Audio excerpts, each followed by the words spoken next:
Aleluia, glória a Deus. Obrigado, Gabriel. Depois vou precisar da sua ajuda no final. Boa noite, amados, graça e paz, amém? Vocês estão bem? Que coisa boa, que maravilha ter vocês aqui.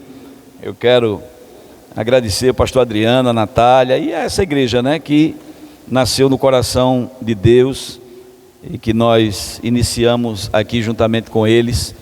E estamos juntos, irmãos, estamos sempre falando de vocês lá em Juazeiro, né? Essa igreja, ela é conhecida na igreja de Juazeiro, e vocês são exemplos mesmo, exemplos de fé, de determinação, de coragem, de perseverança.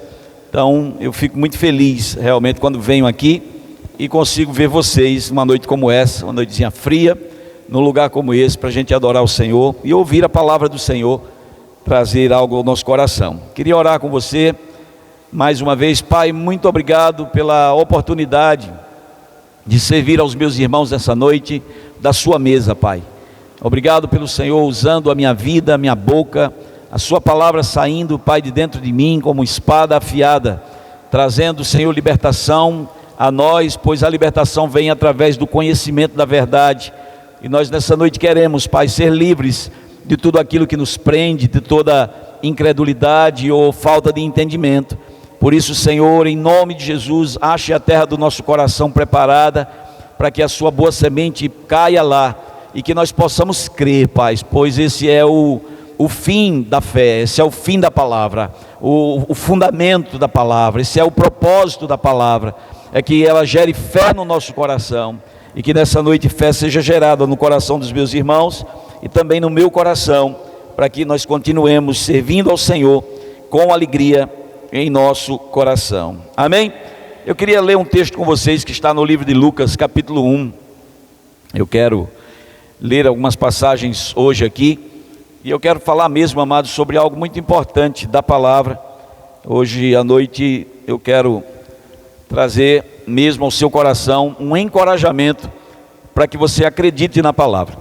A fé na palavra de Deus, irmãos, é o que move os céus acima de nós, é fé no que a palavra de Deus disse, amém? E Deus, Ele deixou a sua palavra com ensinamentos, mas também com relatos de muitas coisas que já foram feitas por intermédio de Deus na antiguidade, no Velho Testamento, em toda a Bíblia está lá registrado coisas maravilhosas que foram feitas. E uma dessas coisas, amados, que Cristo Jesus veio fazer, foi trazer para a nossa vida conserto, restauração e cura mesmo, tá? Pastor Adriano disse que esse mês vocês estão sempre falando sobre cura, e já faz um tempo que eu venho trazendo no meu coração esse pensamento mesmo, de voltar a ensinar mesmo sobre os princípios elementares da palavra, para que nós como igreja não esqueçamos daquilo que é direito nosso, amém? Cura, amados, deixa eu dizer para você, não é uma promessa da Bíblia não, amém? Diga comigo, cura não é uma promessa. Cheio, pastor, não é uma promessa não? Não, é uma realidade, amém? Já é uma realidade, não é uma coisa que Deus disse, olha, vai, não, já aconteceu. A Bíblia diz que Cristo já levou na cruz do Calvário, sobre o madeiro, as nossas doenças, dores e enfermidades, e essa cura que nos pertence, essa saúde, ela vai ser manifesta quando a gente acredita na palavra de Deus. Quando acreditamos no que a palavra diz, isso passa a ser nosso por direito. Fora isso, amados, nós vamos ter apenas informação. Eu posso até saber que Jesus cura, mas se eu não acreditar, eu nunca serei curado. Eu posso até já ler na Bíblia que Deus curou alguém, mas se eu não acreditar que eu também posso, eu não serei, porque a Bíblia diz que o justo viverá pela fé. E esse viver aqui pela fé, amados, é numa forma ampla, é aquela vida que Jesus falou, vida e vida em abundância, ou uma vida que não tem faltas, uma vida que não deixa nada a desejar, é uma vida que Jesus tem para nós, que está incluso tudo que a gente precisa, saúde, cura, provisão, alegria, paz, felicidade, longanimidade, tudo que Deus tem está incluído nessa palavra vida, e nós precisamos de fato saber como acessar essa vida. Perguntaram para Jesus certa vez, o que eu faço para ter a vida eterna? Jesus disse, olha, é simples, tá? É nascer de novo. Se você não nascer de novo, você não vê o reino de Deus. Perguntaram, o que é que eu faço mais uma vez para herdar o reino do céu? Ele disse, você conhece a palavra? cumpra a palavra, é isso, só basta isso, conhecer e praticar. Conhecer e praticar. Aqui no livro de Lucas, Evangelho de Lucas, no capítulo 1, versículo 5, vai falar sobre uma mulher chamada Isabel, e essa mulher é estéril. Você sabe que uma mulher estéril é um defeito congênito, né? É um defeito mesmo, que adquire-se. E a promessa de Deus, eu não sei se você sabe, mas quando Deus prometeu lá o profeta Jeremias, falando sobre, né, o povo de Israel na velha aliança, Deus disse que nos dias da restauração não haveria em Israel mulher que fosse estéril, né, nem mulher que abortasse, nem filhos de poucos dias, não haveria estéril no meio de vocês. A esterilidade era uma coisa recorrente na velha aliança. Eu não sei se você já prestou atenção, mas os 3 principais patriarcas da Bíblia, todos 3 as suas mulheres eram estéreis. Abraão, Sara era estéril, Isaac, sua mulher, estéril, e Jacó, uma das suas mulheres, a principal, era estéril. Amém? Era um defeito, era uma coisa que era talvez corriqueira naquele tempo. Era algo mesmo que trazia vergonha sobre um homem casado, sobre uma família, não poder gerar uma descendência com a sua mulher. E para isso, muitas vezes, ele tinha que recorrer a uma poligamia, a uma bigamia mesmo. E isso trazia prejuízo, trazia confusão, pecado, discórdia. Era uma coisa fora do comum. Nos nossos dias, amados, nós temos a promessa da restauração. Esses são os dias que Deus já falava na velha aliança. Chegaria esse dia em que a estéril, né, ela daria à luz mesmo, não teria mais esterilidade. Deus curou essas mulheres no passado e Ele cura também aqui no presente. Então diz assim, versículo 5: nos dias de Herodes, rei da Judéia, houve um sacerdote chamado Zacarias, do turno de Abias. Sua mulher era das filhas de Arão e se chamava Isabel. Ambos eram justos diante de Deus, vivendo irrepreensivelmente em todos os preceitos e mandamentos do Senhor.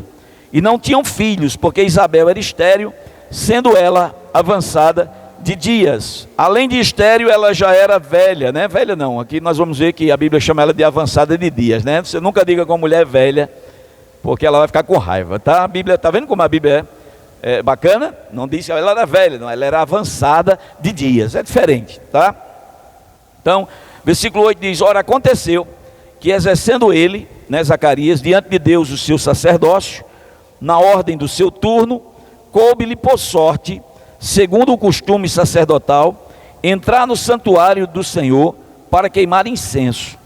E durante esse tempo, toda a multidão do povo permanecia da parte de fora orando. E eis que lhe apareceu um anjo do Senhor em pé, à direita do altar do incenso. Vendo-o, Zacarias turbou-se e apoderou-se dele o temor. Disse-lhe, porém, o anjo: Zacarias, não temas, porque a tua oração foi ouvida, e Isabel, tua mulher, te dará um filho, à luz um filho, a quem darás o nome de João. Em ti haverá prazer e alegria, muitos se regozijarão com o seu nascimento, pois ele será grande diante do Senhor, não beberá vinho, nem bebida forte, e será cheio do Espírito Santo, já do ventre materno. E converterá muitos dos filhos de Israel ao Senhor seu Deus, e irá diante do Senhor no espírito e poder de Elias, para converter o coração dos pais aos filhos, converter os desobedientes à prudência dos justos, e habilitar para o Senhor um povo preparado. Então perguntou Zacarias ao anjo: como saberei isso? Pois eu sou velho e minha mulher avançada de dias. Mais uma vez, tá? Zacarias disse: eu sou velho, a minha mulher não, minha mulher ela é avançada de dias. Não vou chamar ela de velha não, que ela vai ficar com raiva de mim. Zacarias disse: eu sou velho, mas a minha mulher é avançada de dias. Respondeu-lhe o anjo: eu sou Gabriel, que assisto diante de Deus, e fui enviado para falar-te e trazer-te estas boas novas. Todavia ficarás mudo, não poderás falar até o dia em que estas coisas venham a realizar-se, porquanto não acreditaste nas minhas palavras, as quais a seu tempo se cumprirão. Amém? Então essa é a promessa, e você sabe, Zacarias ficou mudo. A partir daquele momento, ele sai, o povo diz: o que foi que aconteceu? Ele não consegue falar, vocês sabem dessa história toda, né? E aí Zacarias vai ficar mudo por 9 meses, até que aquele menino nasça e ele volta a falar, tá certo? Se a gente for agora no mesmo capítulo 1, nós vamos ver agora esse mesmo anjo visitando outra mulher, parente de Isabel também. Versículo 26 diz assim: no sexto mês de gravidez de Isabel, quando ela já estava com 6 meses, foi o anjo Gabriel, é o mesmo anjo, enviado da parte de Deus para uma cidade da Galileia chamada Nazaré, a uma virgem desposada com um certo homem da casa de Davi, cujo nome era José. A virgem chamava-se Maria. E entrando o anjo aonde ela estava, disse: alegra-te muito, favorecida, o Senhor é contigo. Ela, porém, ao ouvir esta palavra, perturbou-se muito e pôs-se a pensar no que significaria esta saudação. Mas o anjo lhe disse: Maria, não temas, porque achaste graça diante de Deus. Eis que conceberás e darás à luz um filho, a quem chamarás pelo nome de Jesus. Este será grande, será chamado Filho do Altíssimo Deus. O Senhor lhe dará o trono de Davi, seu pai. Ele reinará para sempre sobre a casa de Jacó, e o seu reinado não terá fim. Então disse Maria ao anjo: como será isso? Pois não tenho relação com homem algum. Respondeu-lhe o anjo: descerá sobre ti o Espírito Santo, o poder do Altíssimo te envolverá com a sua sombra. Por isso também o ente santo que há de nascer será chamado Filho de Deus. E aí ele deu o testemunho de Isabel. Ele disse: Isabel, tua parenta, igualmente concebeu um filho na sua velhice, sendo este já o 6º mês, para aquela que diziam ser estéril, porque para Deus não haverá impossíveis em todas as suas promessas. Então disse Maria: aqui está a serva do Senhor, que se cumpra em mim conforme a tua palavra. E o anjo se ausentou dela. Amém? Glória a Deus. Então aqui nós estamos vendo mais 2 histórias parecidas, o mesmo anjo, a mesma mensagem, né? A mesma notícia boa: vai nascer criança, vai vir menino. A diferença aqui é que uma anunciação provocou, né, um castigo. Não sei se você prestou atenção, mas a primeira anunciação a Zacarias provocou um castigo nele. Aquilo foi um castigo. 9 meses sem falar foi um castigo por causa da sua incredulidade. Somente porque Zacarias perguntou: como é que vai ser isso? Como é que pode? Eu sou velho. Como é que isso pode acontecer comigo? Só por causa disso. Maria também perguntou quase a mesma coisa: como é que vai ser isso? Eu nunca dormi com homem nenhum. Mas no caso de Zacarias, o anjo disse: vai ficar mudo, viu? Por um tempo. E no caso de Maria não, ele explicou, disse: vai descer o Espírito Santo sobre você. E a gente precisa entender.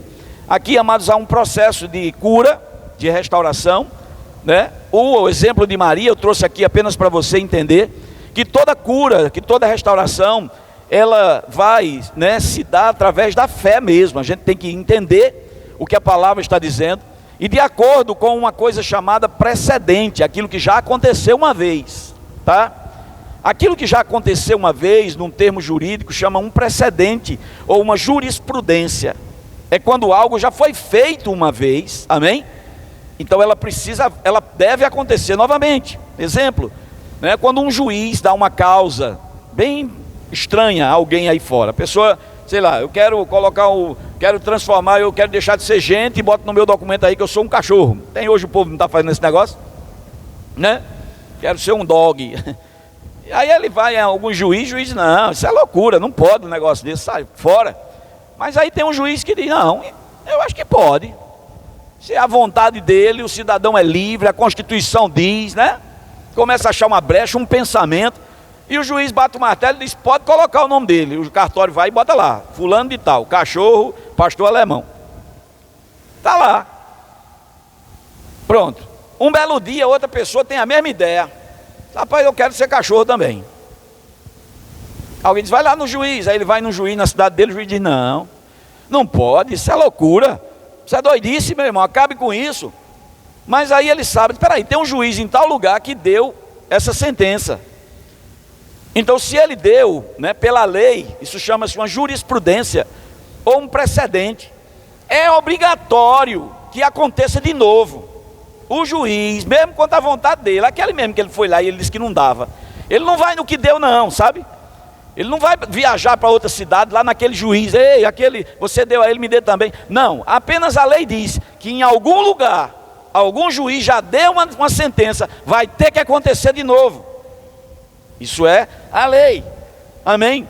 E as leis que nós temos, elas são baseadas, amados, nas leis de Deus. O problema aqui de Zacarias sofrer esse pequeno, né, infortúnio, esse pequeno castigo, é porque ele pergunta assim: como é que vai ser isso se eu sou velho? Você conhece alguma história na Bíblia de algum velho que teve menino quando era velho? Zacarias conhecia também. A Bíblia diz que ele era um homem justo, ele era um sacerdote, ele cumpria todos os mandamentos e preceitos do Senhor. Ou seja, amados, não adianta a gente conhecer só a letra. Não basta a gente conhecer só a letra, se a gente não crê que Deus pode fazer o que Ele já fez uma vez. Essa letra para a gente não vale nada, é só conhecimento. Gente, como é que vai ser isso? Eu sou velho, minha mulher é avançada de dias, e Abraão? E Sara? Deus já havia feito uma vez. Por que Maria não foi castigada? Porque nunca uma virgem tinha dado a cria, né? Nunca tinha acontecido de uma virgem conceber. Nunca. Era a primeira vez. Ela não tinha como duvidar.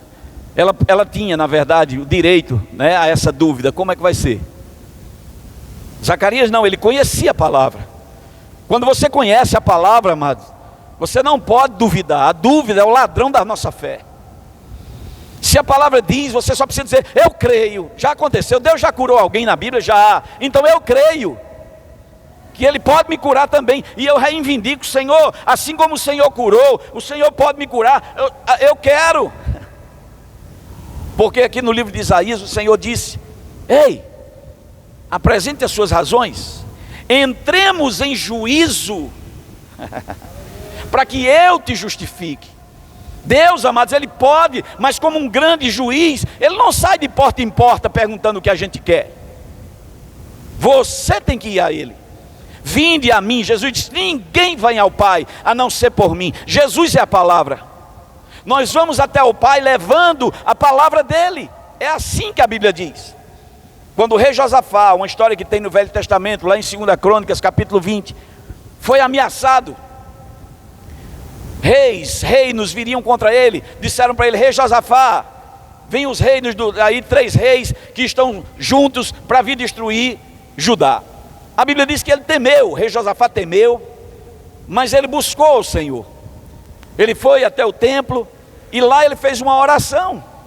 E a oração de Josafá nada mais foi do que lembrando a Deus o que Deus havia dito pela boca de Salomão, no dia em que aquele templo foi consagrado.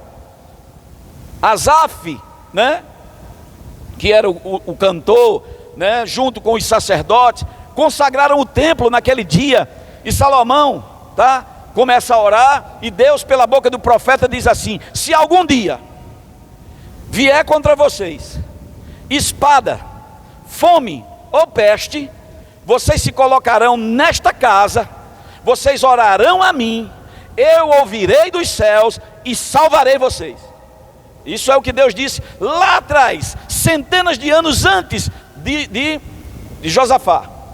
E no dia que Josafá se sentiu apertado, ele disse: espera aí, eu vou até o juiz, o Senhor de toda a terra, e vou levando a palavra dele, que é o processo, digamos assim, dizendo: o Senhor falou que se algum dia viesse contra nós espada, fome, peste, nos colocaríamos nesse lugar, oraríamos ao Senhor e o Senhor nos socorreria.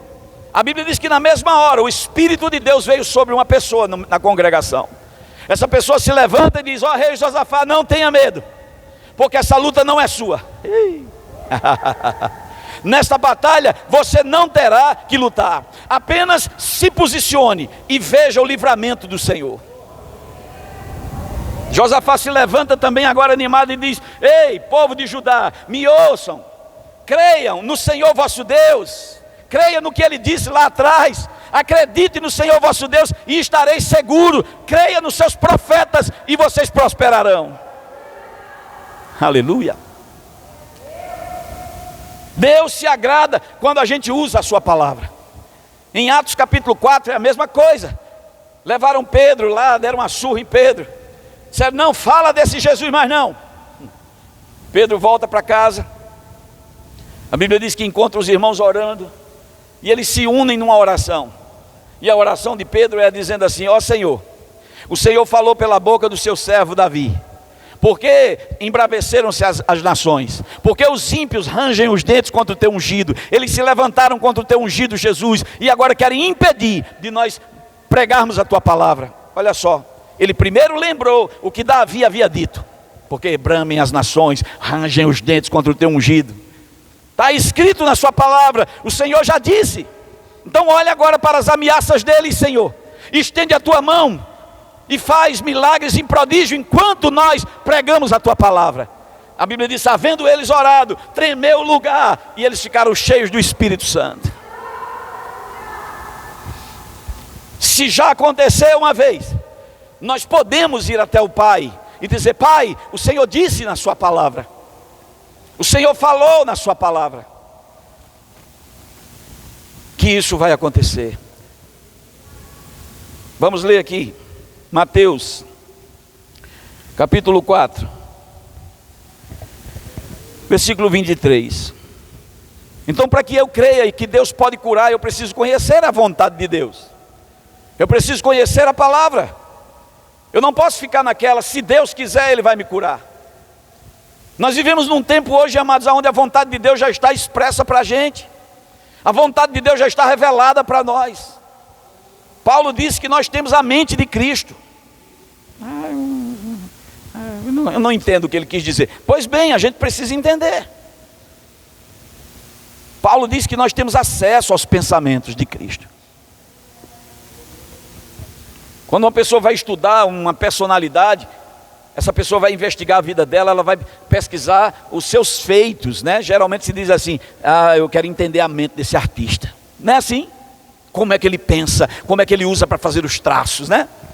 Quando alguém, por exemplo, um investigador ia investigar um crime, ele dizia, eu preciso entender qual é a mente do criminoso, como é que ele pensa, seus modus operandi, né? Como é que ele faz, porque assim você entendia, ele faz assim, ele pega mulheres dessa idade, faixa etária, faz isso, não é aquilo. A palavra de Deus, Paulo está dizendo, nós temos a mente de Cristo, nós temos acesso aos pensamentos dele, porque palavras são pensamentos, você sabe, né? A gente pensa e fala, né? Do mesmo jeito é Deus, aqui estão os pensamentos de Deus, contidos na palavra, acerca de cura, estão aqui. Se a gente quiser saber, é só olhar qual é o pensamento dele. Um leproso chegou para Jesus e disse, Senhor, se o Senhor quiser, o Senhor pode me curar. E Jesus disse, eu quero. Então eu sei que Jesus quer, mas Ele quer sempre, pastor. E onde é que diz que Ele não quer sempre? Porque as pessoas querem achar um versículo dizendo, eu quero sempre. Mas não tem dizendo, eu não quero sempre. Mas diz que todo aquele que crê, não haverá impossíveis, nós lemos aqui. Para Deus não há impossíveis. Em Mateus 4, 23 diz, percorria Jesus toda a Galileia, ensinando na sinagoga, pregando o evangelho do reino e curando toda sorte de doenças e enfermidades entre o povo. Preste atenção, como o processo se dá. Cura e oração por cura era a última coisa que Jesus fazia. A primeira coisa que Jesus fazia, ensinando. Ensinando o quê? O Espírito do Senhor está sobre mim. Deus me ungiu para pregar boas novas aos quebrantados, para pôr em liberdade os cativos, não é? Ensinando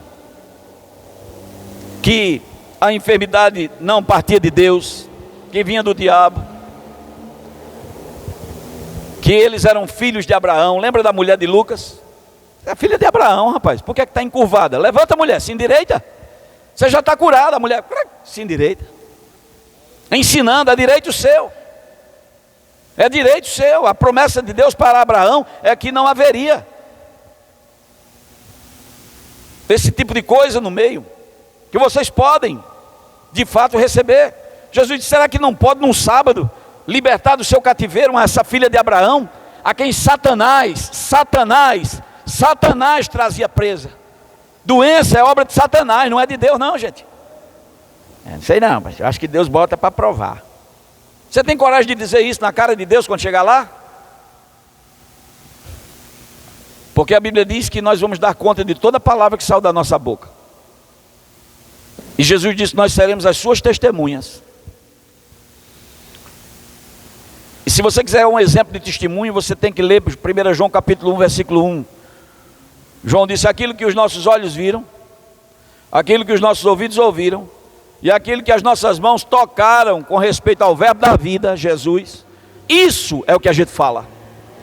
Não era aquilo não, aquilo que meu pai me disse, aquilo que vovó contou, aquilo que um homem de Deus ungido disse. Não, é o que eu realmente conheço, é o que eu sei, é o que eu já experimentei, é o que o Salmo 34:8 diz: prove e veja que o Senhor é bom. Prove, experimente. Como é que eu vou saber se Deus pode curar? Quando eu crer, quando eu começar a colocar a minha fé no Senhor, quando eu disser assim: essa enfermidade não é para minha morte, eu não aceito ela. Mas tem os médicos, pastor, tem o hospital, né? Tem. Mas e no dia que o médico disser não tem jeito, e você não tiver fé, aí não terá jeito. Mas ainda que o médico diga não tem jeito, um homem com fé diz: estou salvo. Jesus me sara, Ele me cura, eu sou curado, pois Ele prometeu na sua palavra. Maria diz: cumpra-se em mim todas as suas promessas. Era uma promessa: vai nascer um menino do seu bucho. É uma promessa. 9 meses depois, aquela criança estava nascendo. E a gente tem que crer. Deus odeia a incredulidade, irmãos. Deus detesta quando a gente duvida da palavra dele. Se tem uma coisa que enraivece Deus, é quando a gente sabe o que a palavra diz, mas diz assim: mas eu não sei. Deixa eu mostrar outro exemplo para você. Vamos para o Salmo 78. Aleluia. Salmos de número 78. Se você não conhece a palavra, não sabe o que a palavra diz, Deus terá misericórdia de você, pois Atos 17:30 diz: Deus não levou em conta o tempo da ignorância. Mas se você conhece a palavra, se você já ouviu falar que Jesus curou uma vez, você precisa acreditar que Ele cura de novo. Se você for com essa onda de humildade, achando que é humildade, mas assim, eu não sei, deixa ver, se Deus quiser, Deus é quem sabe, se Ele quiser, isso não agrada a Ele, isso não é fé. Isso é incredulidade. E incredulidade, amados, Deus detesta. Aqui o salmista, né, está falando.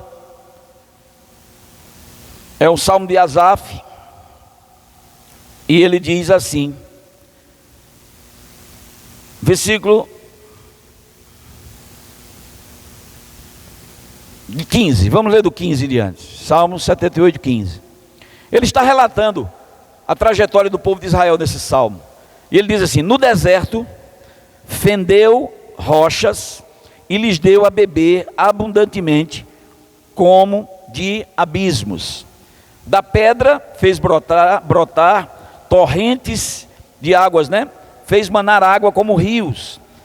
Versículo 17. Mas ainda assim prosseguiram em pecar contra ele, se rebelaram no deserto contra o Altíssimo. Tentaram a Deus no seu coração, pedindo o alimento que lhes fosse do gosto. Falaram contra Deus dizendo: pode acaso Deus preparar-nos mesa no deserto? Com efeito, feriu ele a rocha, e dela manaram águas, transbordaram caudais. Pode ele dar-nos também, ou fornecer carne para o seu povo? Ouvindo isto, o Senhor ficou indignado, acendeu-se fogo contra Jacó, e também se levantou seu furor contra Israel, porque não creram em Deus e nem confiaram na sua salvação. Você viu, né, o que aconteceu aqui? O povo andando no deserto, Deus fez milagre, mas você já viu de uma pedra saiu água? De uma rocha, Deus fendeu a rocha, abriu, saiu um rio para o povo beber no deserto. Porque eu acho que a coisa mais importante no deserto é água. Fendeu, Deus abriu as rochas. A Bíblia diz que a rocha andava atrás deles. Bebedouro automático. Mas sabe o que foi que eles disseram? Ele deu realmente de beber. A gente viu, a pedra se abriu. É um milagre grande. Mas ele pode dar comida também? Mas será que ele pode preparar uma mesa para a gente? Eu já vi pessoas curadas, mas será que ele quer me curar? Eu já ouvi falar que houve um milagre assim uma vez, mas assim, será que isso é para hoje ainda? O que é que você me diz?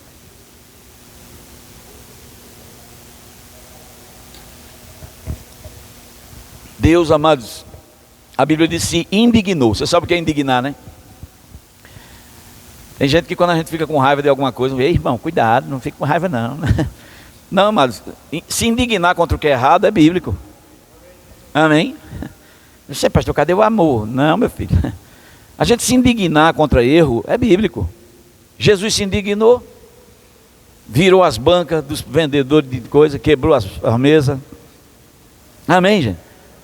Mas os religiosos dizem, não se indigne não. A pessoa vai pisar em você, vai fazer qualquer coisa com você, não fique nem com raiva assim, não. A Bíblia diz, irai-vos, você só não pode pecar. Amém? Estou dizendo isso aqui para que você entenda o que é indignação. Deus se indignou com razão, é o Deus de amor, viu? Esse aqui é o Deus que é amor, que João diz, Deus é amor.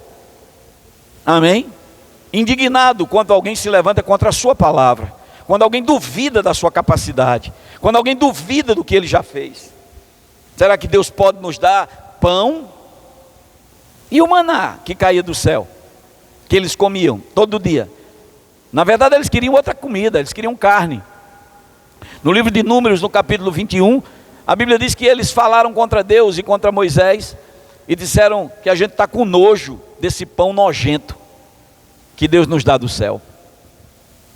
Por isso a Bíblia diz que as serpentes começaram a matar eles. Toda rebeldia, amados, toda incredulidade vai provocar contra a gente uma ação que não é bom para nós. Com o pai de João Batista foi só ficar mudo por um tempo. Mas ficou. Amém? Ficou. Vocês lembram de um mágico que queria atrapalhar lá a pregação de uns dos apóstolos, e ele disse, vai ficar cego aí por uns dias para deixar de ser ruim. Era Elimas, né, o mágico, eu acho que era. Ficou cego, tateando lá. E é na nova aliança. Na nova aliança, na nova aliança. A Bíblia diz que Paulo estava pregando lá na Grécia, e uma mulher andava atrás dele elogiando ele. Esses homens são homens de Deus, eles pregam o reino de Deus. Está escrito assim. A Bíblia diz que Paulo começou a se indignar com aquilo. Espera aí, gente, é alguém elogiando você. Mas você precisa conhecer o que Deus falou para você. Sabe o que Paulo tinha dito antes de passar nesse lugar? Paulo disse, olha, eu vou embora para Jerusalém, não sei se verei mais o rosto de vocês. Eu só sei que o Espírito Santo está me dizendo que de cidade em cidade, só o que me espera são problemas e dificuldade. Chegar numa cidade, e o diabo ele quer fazer Deus mentiroso. Todo canto que Paulo ia era apedrejado, cuspido, rasgado. Chega num lugar, tá todo mundo elogiando. Benção, aqui é benção. Paulo diz, está errado esse negócio. Não foi isso que o Espírito Santo disse, não. Você está me entendendo? Para quê? Para que ele duvidasse de Deus. O Senhor não disse que eu ia ser perseguido em todo canto. E aqui está uma benção, está bom demais, vou ficar por aqui. Mas era um espírito de engano, você sabia? Cuidado com os elogios que você recebe. O provérbio diz que o ouro é provado pelo fogo, a prata, o crisol vai provar, mas o homem será provado pelos louvores que recebe. Você é uma benção, pastor. Olha, eu te amo, irmão. Olha que benção, irmã. A gente se sente a pessoa mais importante do mundo. Daqui a pouco essa mesma pessoa está dizendo, não vale nada esse pastor. Não é? Não vale nada. Poxa, ainda agora estava elogiando, dizendo que era bênção.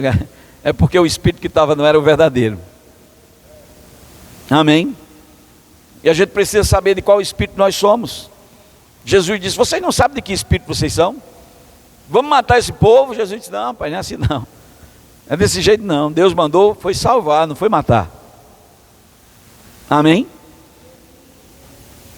Então aqui o salmista está dizendo: rapaz, Deus se indignou com eles.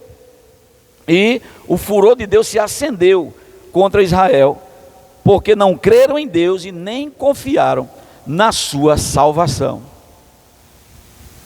Confie em Deus, irmãos. Ainda que as coisas não estejam do jeito que você quer, mas confia nele, confia na salvação dele. Só está tendo água para beber, eu queria que tivesse carne. Aguarde no Senhor, espere no Senhor, louve a Deus. Ah, uma enfermidade se apresentou, porque aconteceu comigo? Eu não sou crente. E aí, cadê a palavra? Cadê a pregação do pastor? Cadê a promessa? Esse negócio de dizer que Deus é bom, que Deus cura, que conversa é essa? Isso é não confiar na salvação do Senhor. Chegou um diagnóstico? Confie no Senhor, confie em Deus, confie na sua palavra. Salmo 107, versículo 20 diz assim: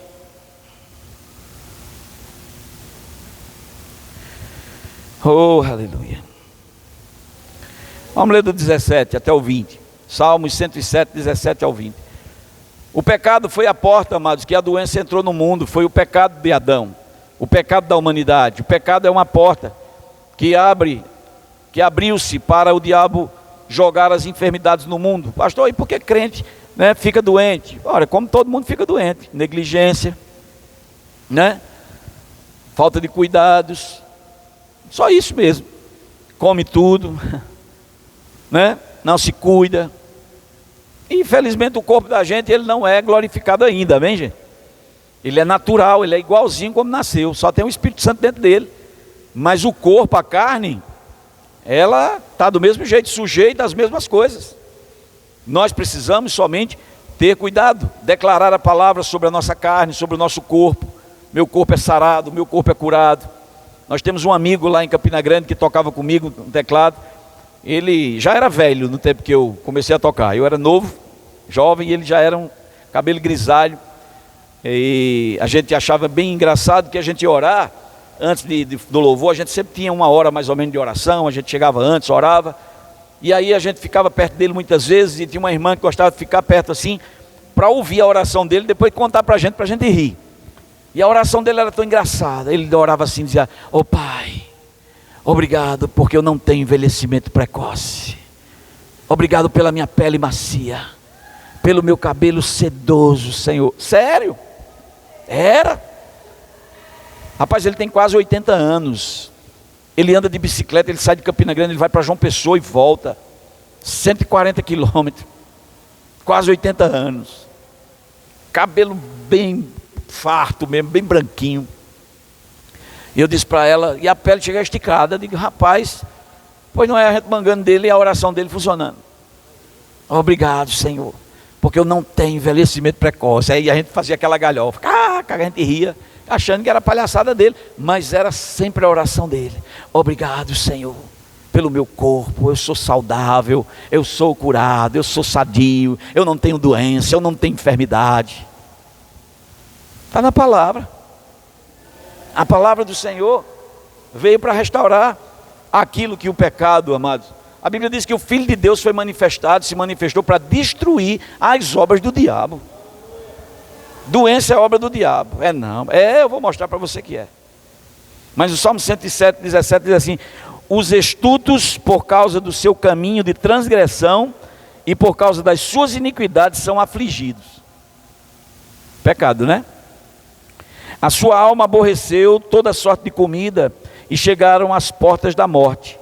Então, na sua angústia, clamaram ao Senhor e Ele os livrou das suas tribulações. Enviou-lhes a sua palavra e os sarou e os livrou do que lhes era mortal. Amém? Estava meditando uma vez sobre isso. O Senhor enviou a sua palavra e nos sarou. Eu fiquei meditando. né? O que significa? É Jesus, a palavra realmente nos sarou. Mas deixa eu te dizer, você sabia que existem tratamentos, irmãos, né? Através de radiação, que eles combatem as células, né, cancerígenas, que eles vão e mudam essas coisas. Uma pessoa, ela é exposta a uma máquina, né, uma máquina grande que vai lá e você é colocado lá, e lá aqueles feixes de radiação bombardeiam o seu corpo, e eles vão exatamente onde tem, né, uma lesão, alguma coisa, e eles tratam assim, tá? Então, o Espírito Santo falou ao meu coração que a palavra de Deus, ela é como essa radiação. Enquanto ela está sendo ministrada nesse lugar, amados, está sendo ministrada uma radiação de cura. Deus livrando você de coisas que você nem sabe. A exposição da palavra de Deus, a exposição a essa palavra, sabe, amados, cura, livra a gente de enfermidades que o diabo queria que a gente tivesse e a gente não tem. E eu percebi isso, amados, porque quando eu fui fundar uma igreja lá em Pernambuco, e assim também em Juazeiro, quando o povo se reunia lá e a gente dizia, quem está doente, vem aqui à frente. A igreja todinha ia. Todo mundo tinha uma doença, uma enfermidade, e a gente gastava um tempão orando, impondo as mãos. O tempo foi passando, a palavra foi ministrada. Nós vamos ensinando essas verdades para as pessoas, elas vão crendo nessa palavra. E hoje, quando a gente diz, tem alguém doente, quase não vem ninguém. Eu digo, então com vergonha de vir, é? Não. Está todo mundo saudável? Está tudo bem. E a gente diz, por quê? Foi o que aconteceu. A gente sem perceber, amados, a palavra está bombardeando o nosso ser, o nosso corpo, amados. É por isso que quando a unção vem sobre a nossa vida, a gente cai muitas vezes debaixo do poder e a pessoa acha que é demônio. É não. É a unção do Espírito, irmãos, agindo sobre esse corpo. A radiação da palavra está entrando em você agora mesmo.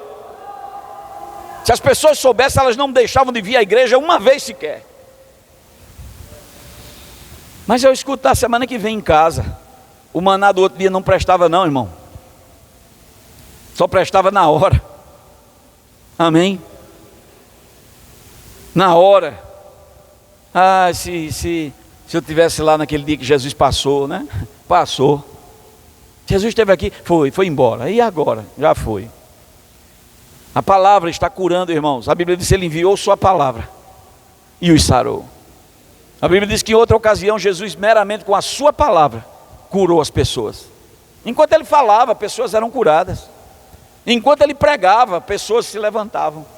A palavra de Deus, amado, apenas com a palavra. Atos capítulo 10, versículo 38, Pedro vai dar um testemunho.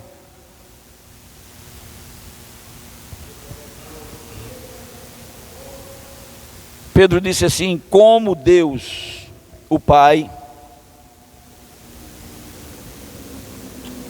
ungiu a Jesus de Nazaré, com o Espírito Santo e com poder, o qual andou por toda parte fazendo bem, e curando a todos os oprimidos do diabo. Quem é que oprime? O diabo. Lá em Lucas 10, a Bíblia diz que também era o diabo que oprimia aquela mulher por 18 anos. Oprimidos do diabo, porque Deus era com ele. Com ele quem? Com Jesus ou com o diabo? Porque dá essa dubiedade aí, né? Pode ser que alguém maldoso diga assim, que Deus era com o diabo. Não era com Jesus não. Não, é com Jesus. Deus ungiu a Jesus de Nazaré com o Espírito Santo e com poder, o qual andou por toda parte fazendo bem, curando a todos os oprimidos do diabo. Porque essa é a vontade de Deus, é o que a Bíblia está querendo dizer. Essa é a vontade do Pai, curar todos a quem o diabo oprime, a quem Satanás oprimiu.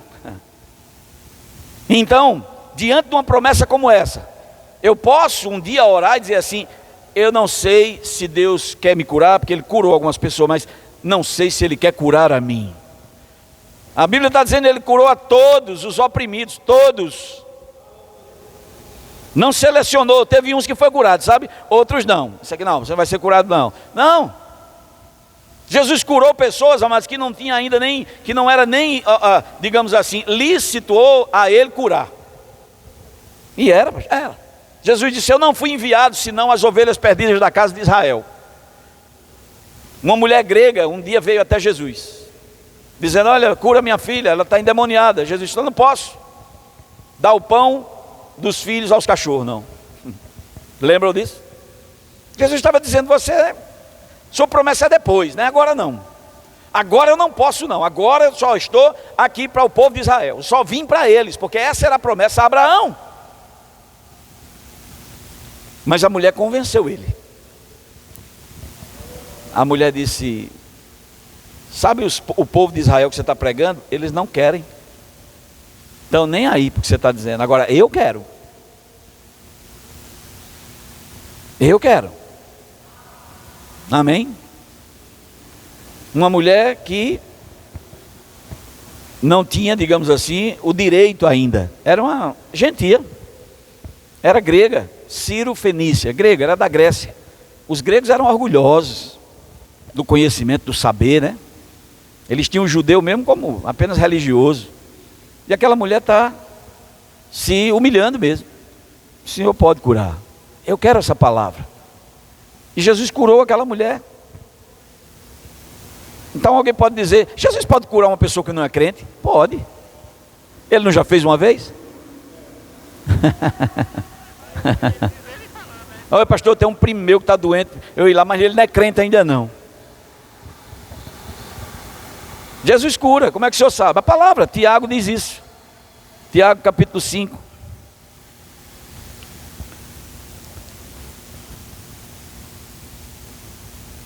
Versículo 14, Tiago 5,14, Tiago disse assim: está alguém entre vós doente?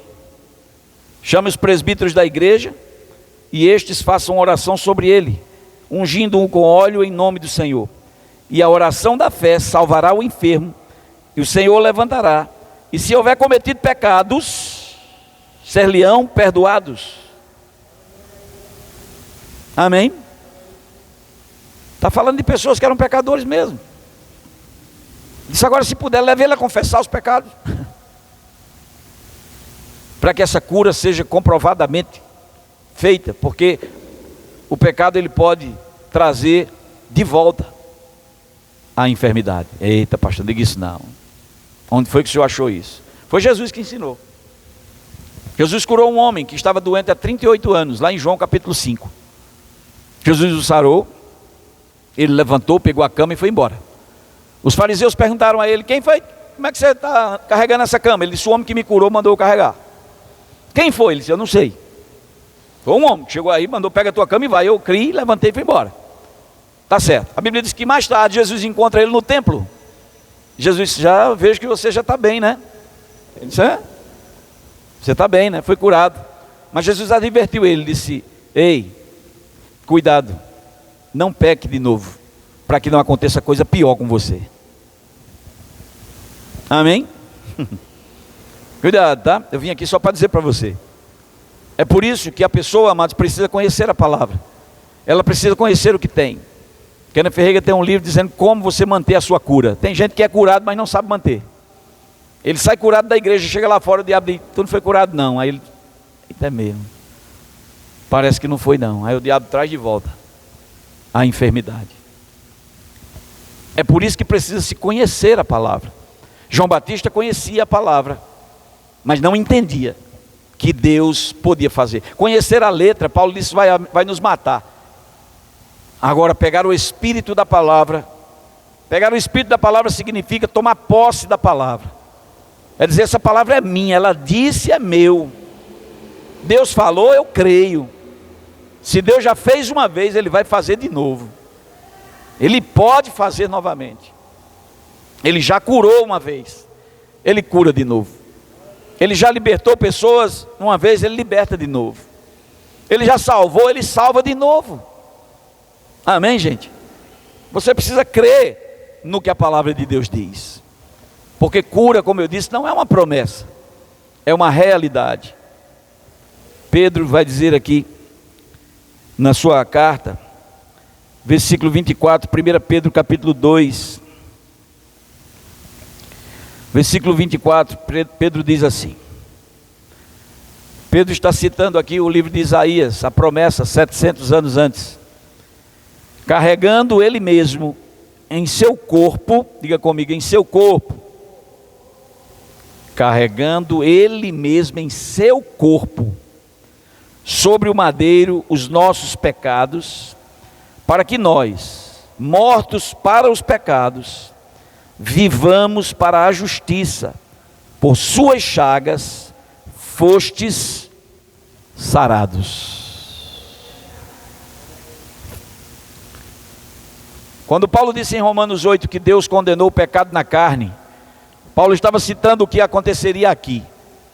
Jesus estava levando todo o nosso pecado, doença e enfermidade na sua carne, e essa carne ia ser morta no madeiro. Ela ia ser morta. Eu posso dizer para você, não sei se você já ouviu isso na sua vida, eu estou falando isso pelo Espírito também.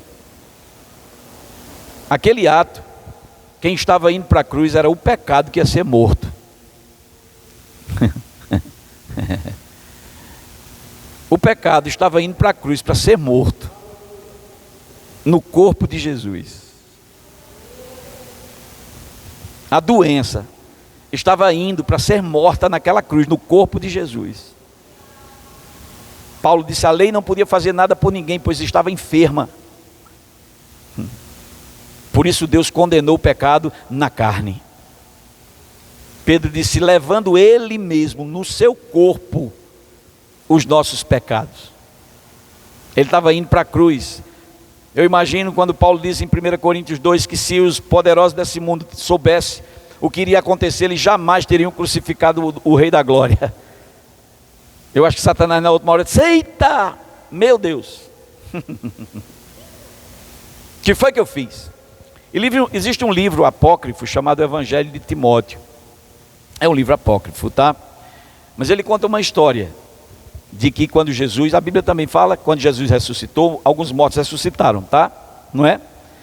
E lá nessa carta, o inferno falando com a morte, tá?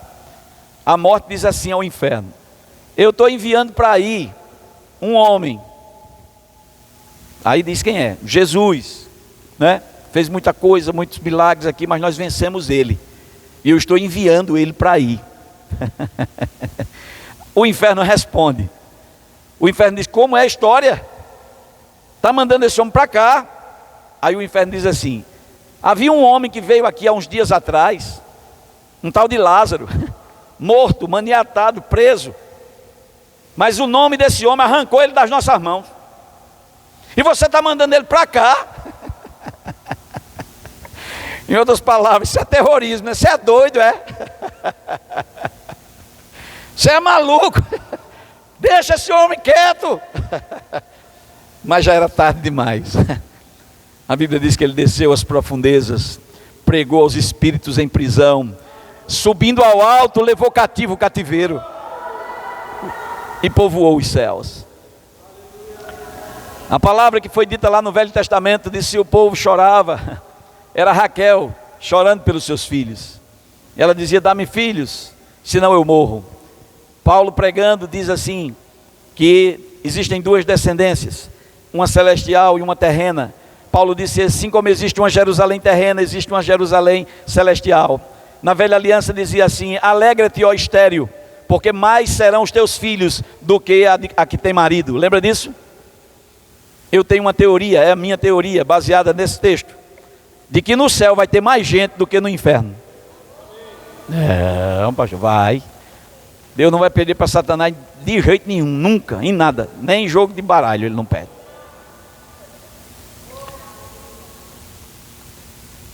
Jesus em João 14 disse: eu vou preparar um lugar, e quando eu for preparar o lugar eu volto e levarei vocês.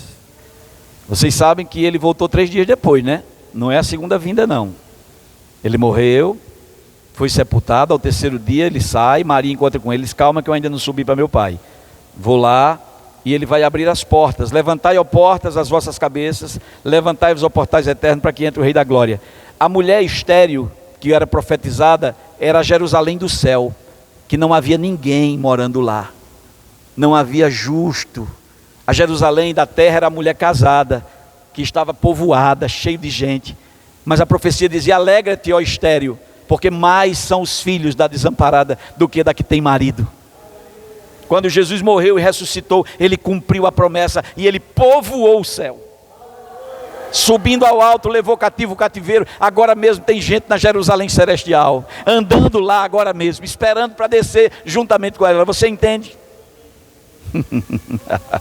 Que promessa, hein? Que bênção, hein? No céu tem gente. Nós estamos indo para lá. Então, amado, se você crê que é assim, você também precisa acreditar que aqui na terra as coisas que foram ditas ao nosso respeito é verdade. Que as enfermidades, elas têm que se dobrar ao poder da palavra e ao nome de Jesus. Que não é só uma promessa, é uma realidade. A Bíblia diz que Ele levou no seu corpo, sobre o madeiro, os nossos pecados. Ele matou, digamos assim, aquela influência que nos matava. É por isso que Paulo diz que quando a gente cruzar a linha de chegada, nós vamos zombar da morte. Onde está a morte, a tua vitória? Onde é que está a morte, o teu aguilhão? Cadê? Você disse que matava, que acontecia, cadê? Romanos 6, Paulo disse, nós já morremos com Cristo. Colossenses 2, ele disse, se já morreste com Cristo, porque vocês ainda querem viver agarrados aos rudimentos desse mundo, com as pessoas religiosas, não toque nisso, não coma aquilo, não prove isso, se vocês já morreram para esse mundo. Tem tanta coisa, amados, que está na palavra, maravilhosa para nós, é tanta bênção, que a gente precisa de mais fé para desacreditar, do que de fé para crer. Existe mais gente fazendo força para desacreditar da palavra, porque crer é fácil. E as pessoas, muitos estão procurando, tem assim de professor na internet, debatendo. Isso é isso? É aquilo? É assim? Um diz não é, o outro diz é ou não é. Não é assim, não é? É igual com Jesus. A Bíblia diz que uns diziam, ele é bom. Outros diziam, não, ele não é bom não. Ficavam naquela confusão. Ele é bom. Não é, ele é ruim. Sempre vai haver dois lados, irmãos. Sempre vai haver bem e mal. Sempre vai haver, amado, sabe, disputa. E a gente precisa ficar no centro. A gente precisa ficar com a palavra. Se a palavra diz, eu acredito. Não, mas veja bem, cura não é mais para hoje. Eu creio que foi lá para... Você crê, mas uma coisa entre você crer, entre você achar e o que é verdade, está muito longe. Porque tem gente hoje dizendo, eu creio que não é mais para hoje.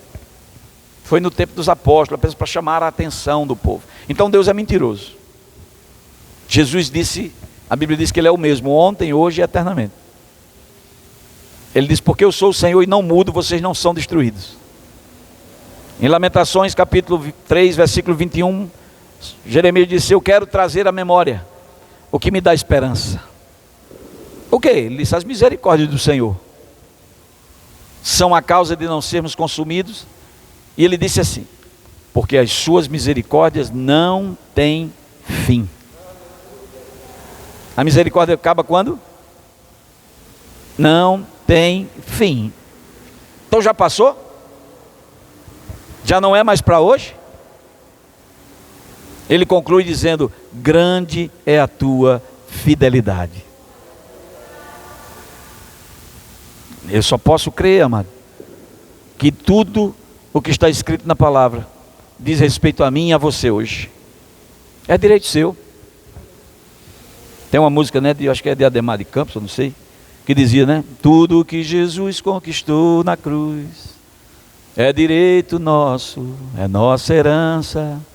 Todas as bênçãos de Deus para nós tomamos posse, é nossa herança. Toda a vida, todo o poder. É melhor eu cantar, né? É.